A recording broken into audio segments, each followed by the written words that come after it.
Hello and welcome to Tony Halloween. I am Tony Halloween, and on this channel we're discussing all things Halloween. But today we're going to be talking about the tools and the props that I keep around to build my Halloween displays every year. Let's start with the tools. Watching various YouTube channels do different builds, I've noticed a lot of them have specialty tools that they use, 3D printers, lathes, some things that not every average person is going to have. But when I do my builds, generally, for the most part, you can get away with having some really basic items. Starting with utility knife for cardboard. It'll cut through some styrofoam sheets as long as it's not too terribly thick. This is crazy useful. Pliers, wire cutters. I use these with coat hangers, wire coat hangers. You can cut them with these guys and then use this or two of them. Sometimes I'll use two of these to bend and shape the wire. This is a screen roller. It is designed to help you push the screen into the frame for like your storm door. But I use this to score cardboard. When I shape cardboard, what you do is you lay I might actually show you this. But what you do is you lay the carpet down, you lay the cardboard down and you score it by running this across it, and then it'll fold in whatever way that you score it. Super useful tool for shaping cardboard for different things. This is part of I learned this for the cardboard boat races, and I've used this for quite a lot of different things, especially last year with the Minecraft stuff. For PVC, all you need is, I've used this now. It's just a Craftsman reciprocating saw. This is a pretty cheap one. All my friends who do contracting work, they laugh at me because I have a cheap saw, but I don't use all the time like they use theirs, so I don't need to spend $400 on it. I think 100 something, 130, pretty cheap. But if you can't afford one of these, this will do the same thing, just a little bit more elbow grease, and that's okay. Nothing wrong with a little elbow grease. And then screwdrivers. A lot of times I'll put screws into the PVC to hold it into place. If I'm using wood for the fences, I'll use the screws to hold the wood in place. Don't want to use nails, you want to use screws because the screws can be taken out easily. This is my screwdriver and drill. I actually have another one that's a screwdriver as well, but this has the torque on it. You can set the torque, and if you're not familiar with these tools,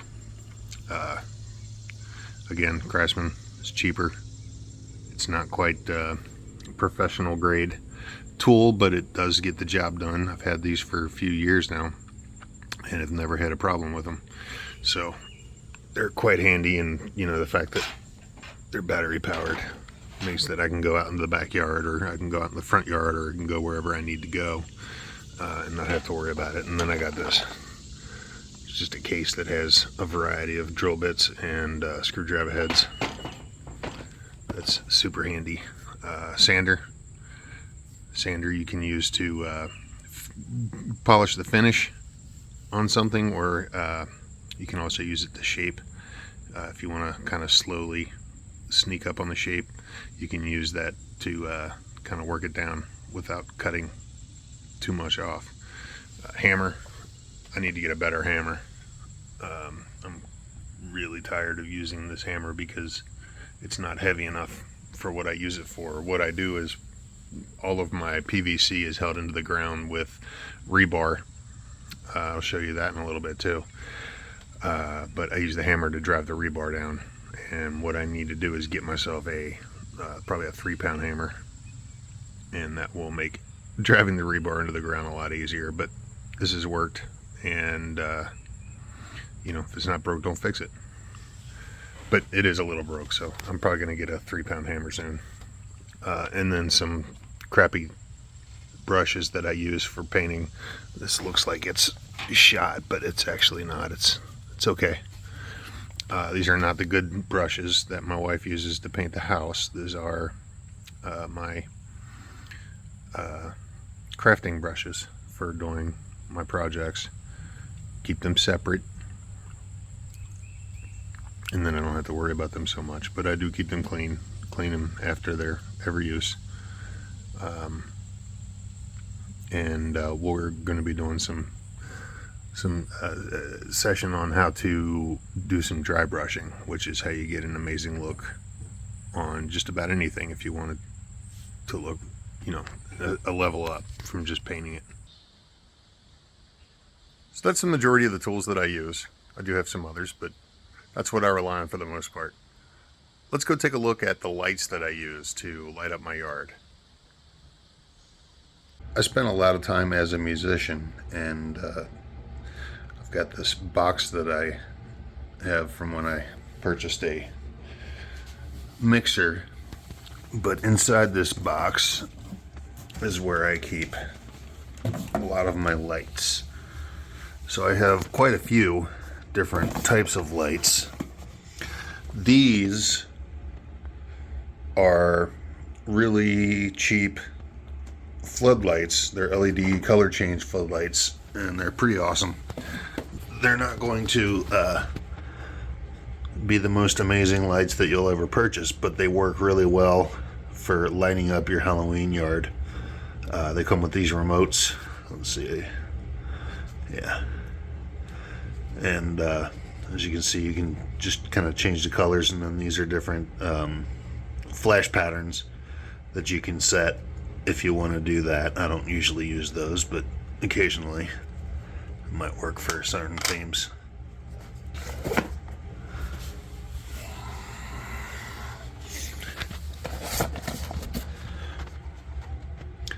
This is basically the same thing. It's a little bit more expensive, and it comes with an app that you can use your phone to control, and those are nice. I use those quite a bit. This is the Star Spinner light. I'll show you what that'll do.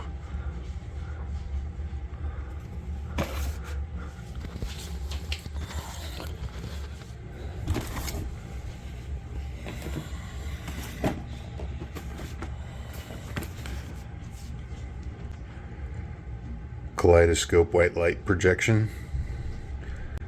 Basically it just puts a pattern on the wall or whatever you shine it on. Just some battery powered, basically Christmas lights, but they're all orange, which is nice.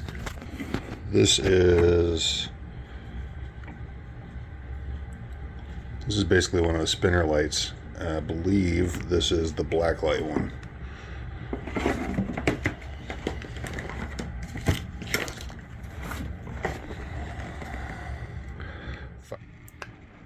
So this one is the Fire and Ice spinner, and it's perfect for creating a fire effect. If you're doing any kind of fire scene, you just throw this on there, and whatever you're using to create the fire, this will amplify the effect of it being a fire by quite a lot.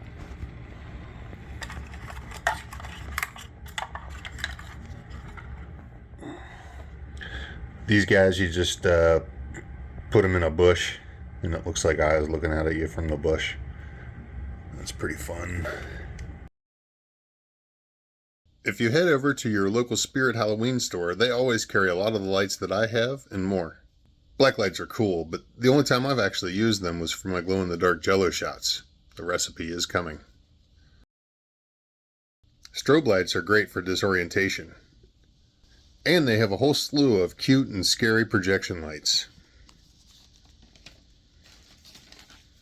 Home Depot, Lowe's, and most any big box store will carry a wide variety of controllable LEDs. From floodlights to bulbs to tape strips, all of which can be very useful for creating different effects. And of course, you can't forget about Amazon. Just type in what you're looking for and you'll find more than you were expecting. There are lights on here that range anywhere from 10 to 100 plus watts, but I find the lower wattage ones are a little easier to control for a spooky setting. You do want to pay attention to the IP ratings though. That is the waterproof rating, and the higher the better if your lights are going to be outside for any length of time. Oftentimes the app will give you a little more control over the lights than the remote will. And here we have a variety of floods to choose from. All fairly inexpensive, all IP66, except for this bulb. But here's a great deal on a 4-pack. That's $12.50 each.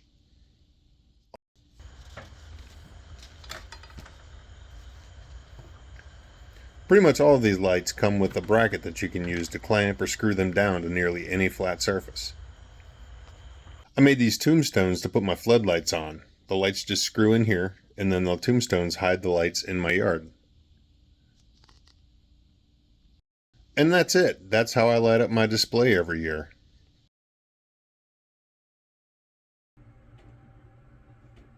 So one of the coolest things that I've bought for Halloween is this projector.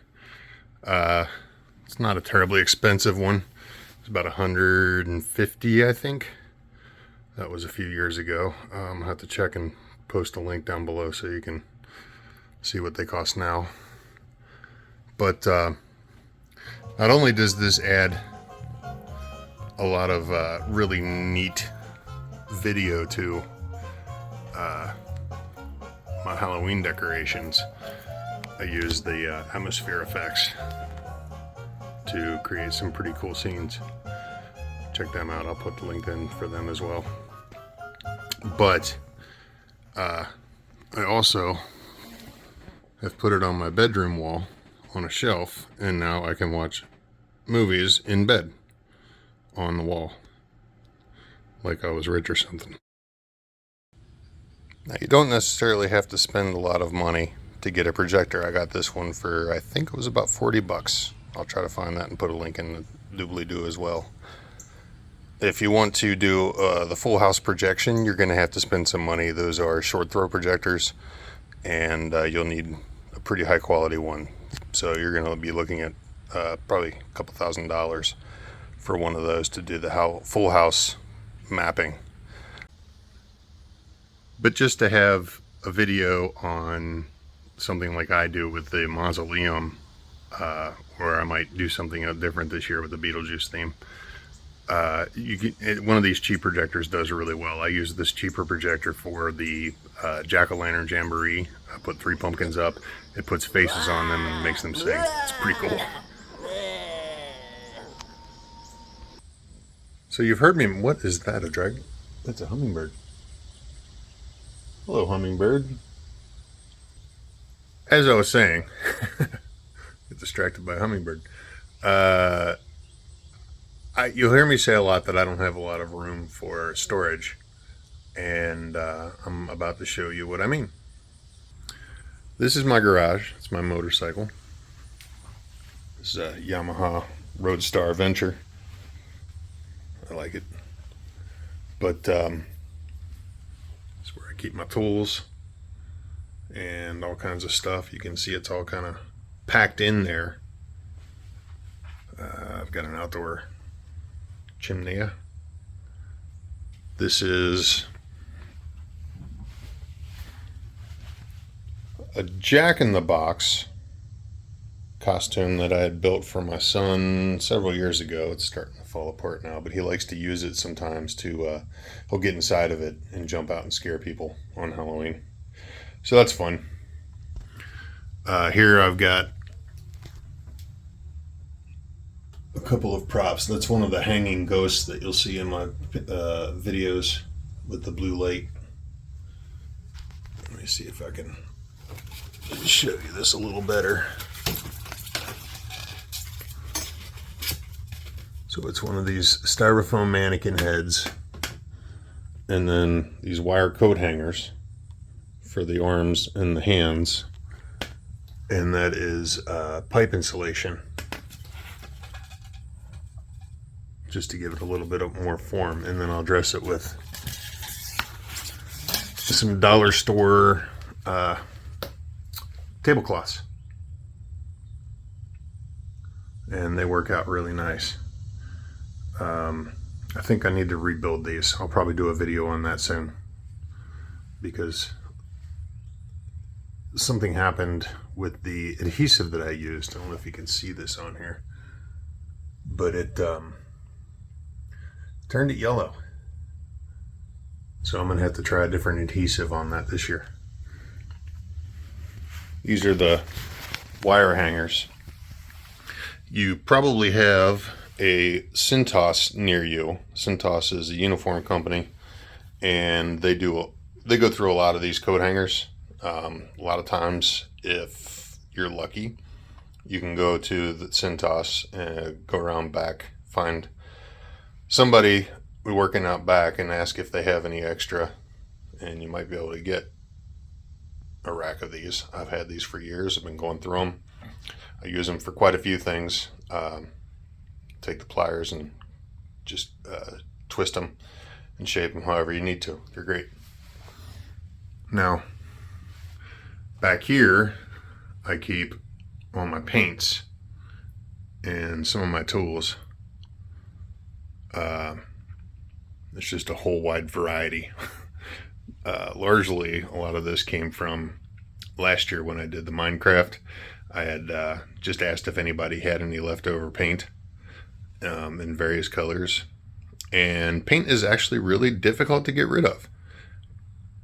You're not allowed to just throw it out, because that's terrible for the environment. But nobody wants it either. So generally, if you put an ad out and ask if anybody has any paint, you're going to get a lot of calls to pick that up. You can see I've got a lot of different colors back here. This is gray. There's some black back there. These are greens and blues, pinks, yellows, oranges, reds, yellows, creams, and then moving into whites over here. These are my spray paints that I keep on hand. We're going to be getting those out soon because I need to touch up my cemetery fences. I've got quite a few of the spray paints to work with. These are one of those metal finish ones. I forget why I have that, but they do come in handy. They can really make PVC pipe look like metal. It's awesome. And then up here is my mausoleum. You can see it needs some touch-ups. It gets beat up when it's outside, and let me see if you can see the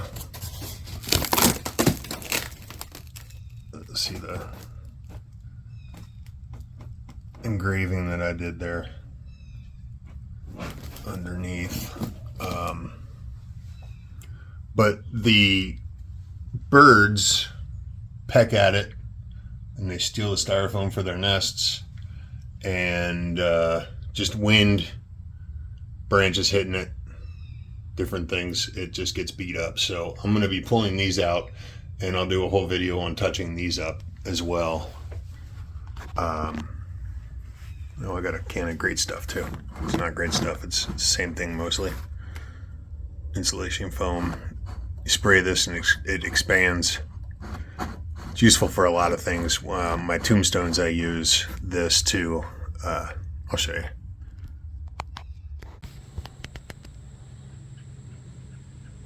So these are my tombstones. A lot of these actually came from the same lady that gave me the painted mannequin heads and the baby doll in a cage. I really appreciate that woman. She gave me quite a lot, and it's awesome. But as I said, we get a lot of wind around October, especially going into Halloween. And a lot of times Halloween itself is pretty nasty weather-wise. So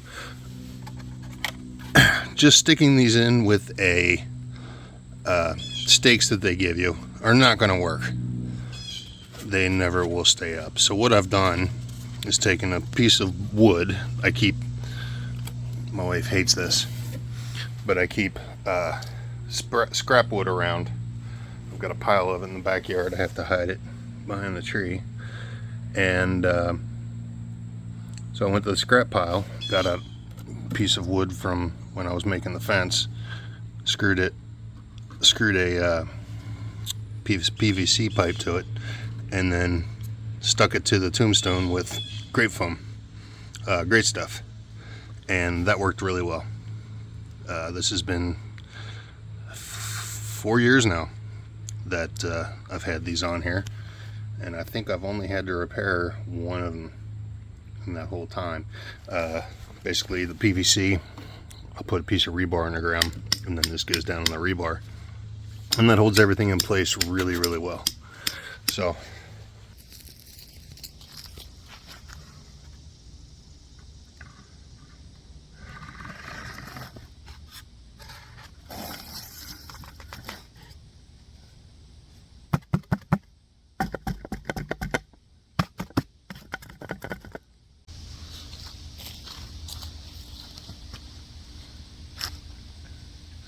and then when you're done with it, at the end of Halloween, you just pull them off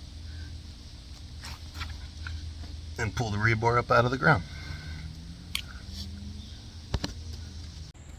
So these are my cemetery fences.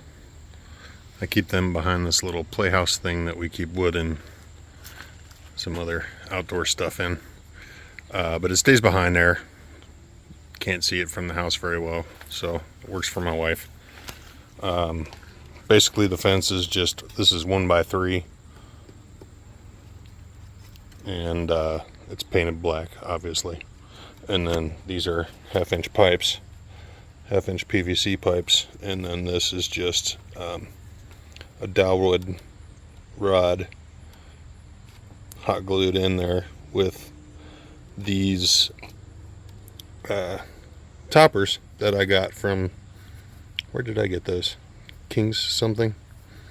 Anyway, I ordered a whole bunch of them, and I'm going to be doing an episode just on repairing these fences, and I may build another one just so you can see how it's all put together. But it's pretty basic. There's not a lot to them, and they look really nice when they're all put up. So that's basically it. I've got a small handful of basic tools. I've got a few props that I keep around, some things that I touch up and rebuild every year, and then I use those items to create a theme, and I do a different theme each year.